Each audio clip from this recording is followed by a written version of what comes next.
अस्सलाम वालेकुम students, how are you? Hope so you will fine. तो स्टूडेंट्स, आज का टॉपिक है हमारा चैप्टर नंबर 1 का टॉपिक है इलेक्ट्रिकल कंडक्टेंस। ये बहुत ही इंपॉर्टेंट प्रॉपर्टी है। इसमें लॉस ऑफ इलेक्ट्रॉन की वजह से हमारे पास जो इलेक्ट्रिकल कंडक्टेंस से आप पहले ही वाकिफ होंगे। इलेक्ट्रिकल का मतलब होता है charges. On the presence of charges like positive charge और नेगेटिव चार्ज, दो चार्जेस होते हैं हमारे पास। इन चार्जेस की प्रेजेंस पे हमारे पास जो है दो चार्जेस हैं और इस तरह ये इलेक्ट्रिकल कंडक्टेंस को हम आज डिस्कस करेंगे। तो अकॉर्डिंग टू बुक जरा चलते हैं बेटा जी। ऐसी प्रोसेस जिसमें the is with which the electrical current flow through the conductor, the ease with which the electrical current flow through the conductor।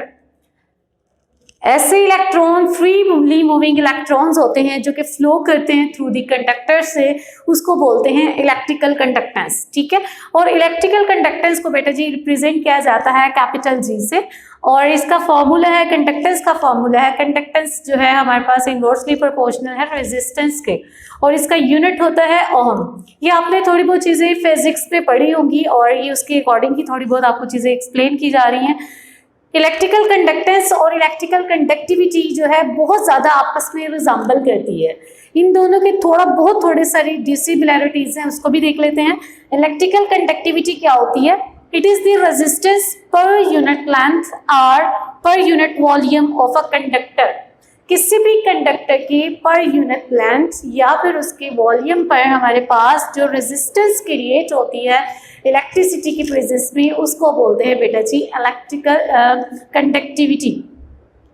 इसको प्रेजेंट किया जाता है बेटा सिग्मा से। ठीक है, और उसके बाद there are two types of electrical conductivity और electrical conductance. That one, first one is that electrical conductance and second one is that metallic conductance. What is electrical conductance? Electrical conductance बेटा जी base करती है on ions पे। किस पे? Ions पे। और हमारे पास मेटालिक कंडक्टेंस जो है वो फ्री इलेक्ट्रॉन्स उसमें जब पाए जाते हैं, फ्री आयंस पाए जाते हैं, तो उसके ऊपर मेटालिक कंडक्टेंस जो है उस पर बेस करती है।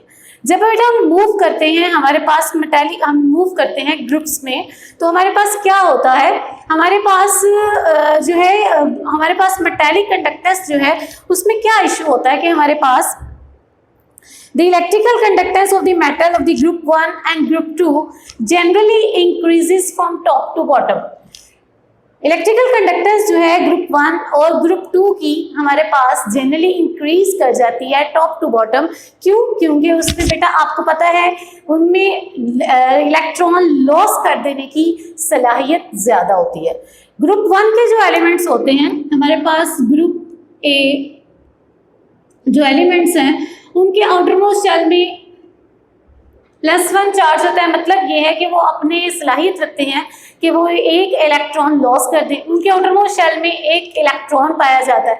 इसी तरह ग्रुप बी जो है हमारे पास A2 जिसे बोलते हैं हम, उसमें हमारे पास +2 पॉजिटिव चार्जेस होते हैं। तो यहाँ पे मैंने आपको बताया है कि मेटालिक कंडक्टेंस जो है हमारे पास इलेक्ट्रिकल कंडक्टेंस है।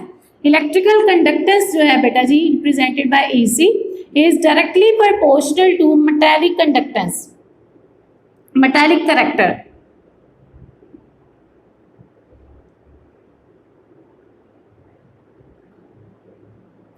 तो बेटा जब हम टॉप टू बॉटम मूव करते हैं हमारे पास इन दोनों ग्रुप्स की क्या है? मेटालिक कंडक्टेंस ज़्यादा है। ये मेटल क्या करते हैं? अपना इलेक्ट्रॉन लॉस कर देने की सलाहियत इनके अंदर ज़्यादा होती है।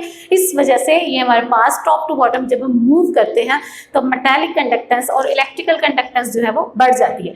लेकिन ये बात भी याद रखें कि मेटालिक कंडक्टेंस जो है बेटा जी इनवर्सली प्रोपोर्शनल है आयोनाइजेशन के। जितनी मेटालिक कंडक्टेंस ज़्यादा होगी उतनी ही आयोनाइजेशन कम होगी। आयोनाइजेशन अगर ज़्यादा होगी तो उसके पास मेटालिक कंडक्टेंस जो है उसकी वो मेटालिक कैरेक्टर जो है वो उतना ही कम होगा।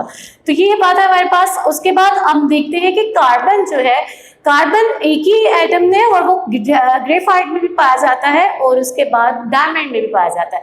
बट जो कार्बन डायमंड में बेटा पाया जाता है वो कार्बन जो है वो इंसुलेटर होता है, नॉन कंडक्टर होता है। क्यों? क्योंकि बेटा जी कार्बन जो है डायमंड में पाया जाता है, उसकी जो है सारे के सारे कार्बन जो है उसकी वैलेंसीज जो है वो सेटिस्फाइड हैं, वो सारे के सारे sp3 हाइब्रिडाइज्ड है और उसके बाद वो टेट्राहेड्रल स्ट्रक्चर फॉर्म में होता है। जबकि ग्रेफाइट में क्या होता है, ग्रेफाइट में कार्बन जो है वो sp2 हाइब्रिडाइज्ड है। Due to the sp2 hybridisation हमारे पास जो है graphite not act as an insulator, जबकि हमारे पास जो है डायमंड जो है एक्ट करता है किस चीज के फॉर्म में, इंसुलेटर की फॉर्म में, are the conductor non conductors की फॉर्म में। अच्छा, ये जैसे कि मेटालिक कंडक्टर, मेटल्स जो है मेटालिक कंडक्टर जो है इलेक्ट्रिकल कंडक्टेंस शो करती हैं, मेटालिक कंडक्टेंस शो करती हैं। तो आप लोगों ने नॉर्मली हम लोग जो रिस्ट वॉच पहनते हैं, आपने देखा होगा कभी आपको उसमें से करंट फील नहीं हुआ है। क्यों नहीं फील हुआ है? क्योंकि हमने उनको इलेक्ट्रॉन्स तो फ्रीली मूव करते ही हैं, लेकिन हमने उनको किसी भी आउटर जो है सर्किट से नहीं अटैच किया होता। अगर वो इलेक्ट्रॉन्स फ्री इन मोशन जरूर होते हैं, electrons positive charge and negative charge, positive charge and negative charge, this is the sea of electron. ये हमारे पास एक समंदर होता है, मेटल्स में सी ऑफ इलेक्ट्रॉन्स पाए जाते हैं। लेकिन होता क्या है, क्योंकि इनको बाहर से कोई भी सोर्स प्रोवाइड नहीं की जाती, इसलिए हमें करंट फील नहीं होता जब भी हम घड़ी वगैरह पहनते हैं। तो ये था हमारा बेटा जी आज का टॉपिक। और उसके बाद ग्रुप हमारे पास जो टिन है और उसके बाद जो लेड है, ये हमारे पास जो पाया जाता है, इसके जो ऑल्टरनेट फॉर्म में पाए जाते हैं रुबेडियम है और सीजियम है। इन दोनों की मेटालिकल कंडक्टेंस जो है वो बहुत ज़्यादा रिजेंबल करती है आपस में। तो ये तो हमारा था मेटालिकल इलेक्ट्रिकल कंडक्टेंस। बेटा आगे आज नेक्स्ट टॉपिक है हाइड्रेशन एनर्जी। हाइड्रेशन एनर्जी जो है हमारे पास, इसमें हाइड्रेशन एनर्जी होती क्या है पहले तो ये समझ लेते हैं।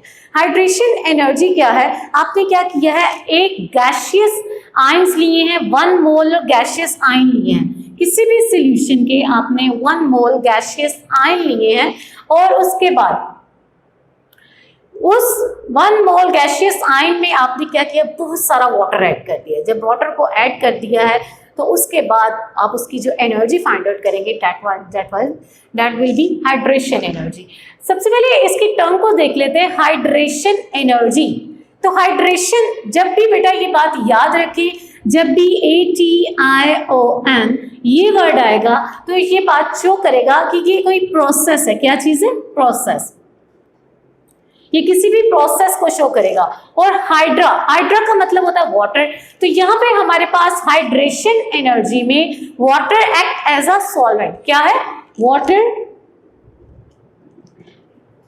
Act as solvent and Asian means that process. तो अगर इसका लफ्जी मायने की डेफिनेशन की जाए तो बेटा ऐसा प्रोसेस जिसमें वाटर एक्ट करेगा एज अ सॉल्वेंट। और हमें पता है सॉल्वेंट होता है हमारे पास लार्ज अमाउंट में, तो हमारे पास ये उसकी प्रेजेंस में जो आयंस निकलेंगे, जो एनर्जी यूज होगी, उसको बोलते हैं हाइड्रेशन एनर्जी।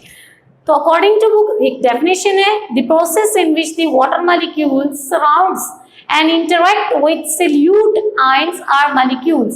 ऐसा प्रोसेस जिसमें वाटर मॉलिक्यूल्स जो हैं वो सराउंड कर जाते हैं और इंटरेक्ट करते हैं, मतलब जो सल्यूट ऐड किया है उसके साथ इंटरेक्शन शो करते हैं, उसके साथ बॉन्डिंग बनाते हैं। तो ये और इसके बनाने के लिए जितनी एनर्जी रिक्वायर्ड होती है, that is hydration energy. In other words you can say that the process in which the heat absorb or evolved when 1 mole of gaseous ion dissolve in water and give an infinitive dilute solution।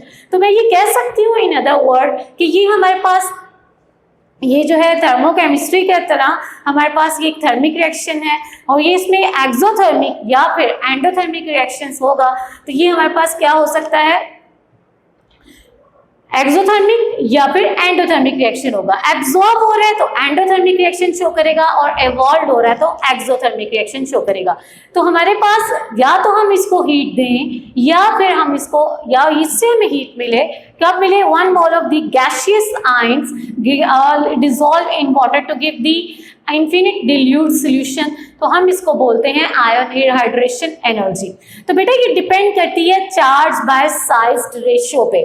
Charge by size ratio कैसे, हमारे पास मैं एक periodic table का sketch draw करती हूँ।